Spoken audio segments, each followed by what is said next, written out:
Hello friends, a very warm welcome to this, the next of our midweek musings, which comes to you from here, as you can see, outside St Mary's.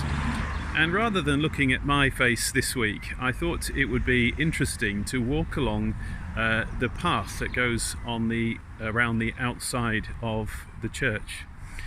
Partly because it occurred to me the other day that the path is itself not a bad metaphor, not a bad image for something of what we have been through over the last, what is it now, 12, 13 weeks.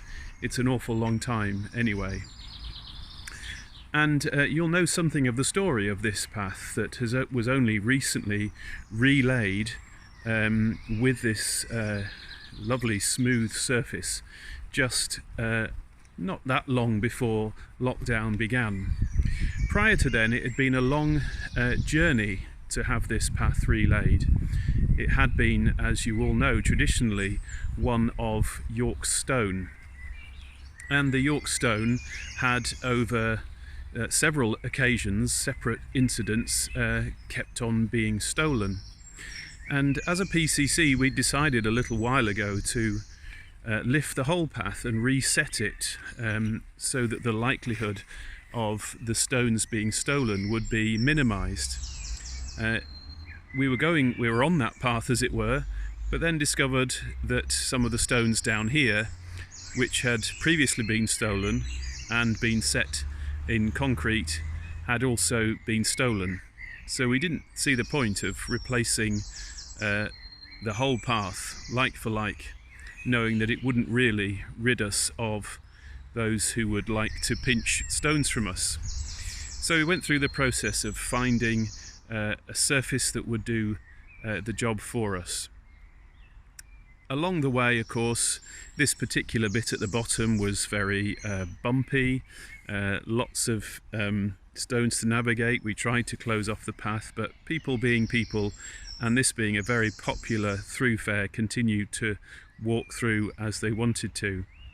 But eventually we got there, and eventually this new path, which looks really well, the colour sits well with the old path and doesn't look out of place at all, is smooth, much more accessible for people in wheelchairs and pushing little ones about, and we're glad to have it.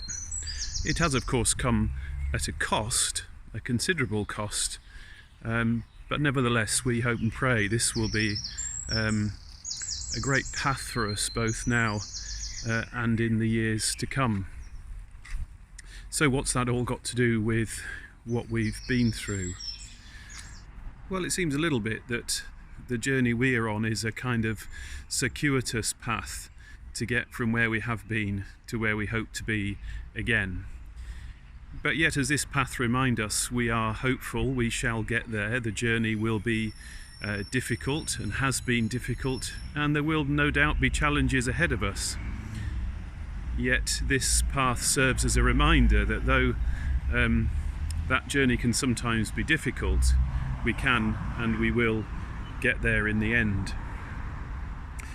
And with this theme in mind, I turned, as I often do, to the Psalms, and have done in these midweek musings, to find a few words with which to end this musing this week. And it comes from Psalm 16.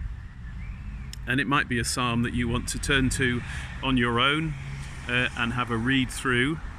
But the verse that seems particularly apt comes at the very end of the psalm and speaks to us, I think, of the path that we're walking through this period of lockdown. Psalm 16, verse 10.